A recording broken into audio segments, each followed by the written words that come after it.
जब से मनुष्य को शरीर मिला है तब से उसमें कुछ न कुछ करने की रुचि रहती है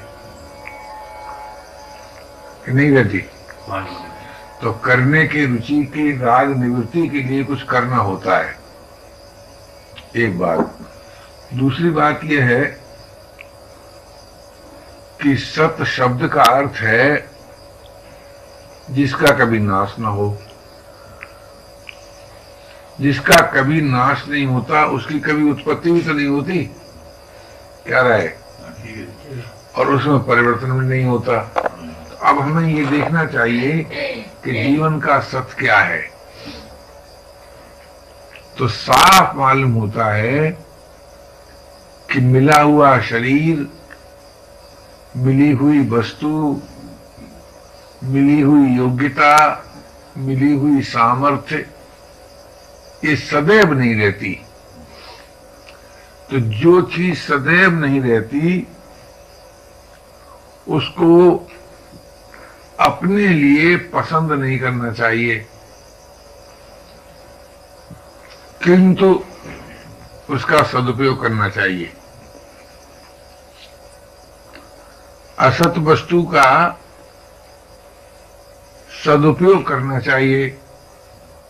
तो सदुपयोग का अर्थ क्या है कि हम परहित की दृष्टि से यदि कुछ कर सकते हैं तो करें, और अपने सुख के भाव से कुछ करना चाहते हैं तो न करें। तो असत्कारी कौन सा कहलाता है?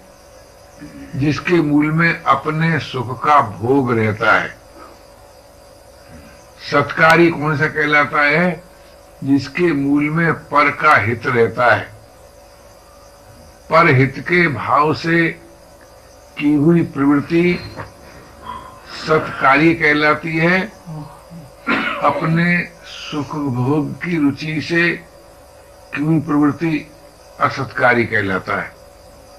तात्पर्य कहने का यह है कि हम सुख का भोग न करें। जब हम सुख का भोग नहीं करेंगे तो दुख से छूट जाएंगे। अब दुख से छूटने के लिए कोई श्रमसाध्य उपाय अपेक्षित नहीं हुआ, केवल सुख का भोग न करें। क्यों भाई, क्या हानि सुख भोग से? कि सुख भोग हमें पराधीनता में आबद्ध करता है, और जब हम पराधीनता में आबद्ध हो जाते हैं तो अनेक प्रकार के अभाव, अशांति और निरस्ता आने लगती है। क्यों आने लगती है? कि पराश्रय और परिश्रम के द्वारा हमें कभी भी ऐसा जीवन नहीं मिल सकता या नहीं मिला है जिसका कभी नाश न हो। अगर हम उस वस्तु योग्यता सामर्थ्य का उपयोग पर सेवा में करें तो सेवा का अंत हमेशा त्याग में होता है, और भोग का अंत त्याग में नहीं होता। त्याग का अर्थ यह है कि जो अपने से भिन्न है उसकी हमको अपेक्षा न रहे। हम अपने में अपने जीवन का अनुभव करें, हम अपने में अपने प्रेमास्पद को पा जाएं, अपने में जीवन पा जाएं, प्रेमास्पद को पा जाएं। ये एक मौलिक मनुष्य की मांग है, क्योंकि जो अपने में होगा वो कभी अपने से अलग नहीं होगा।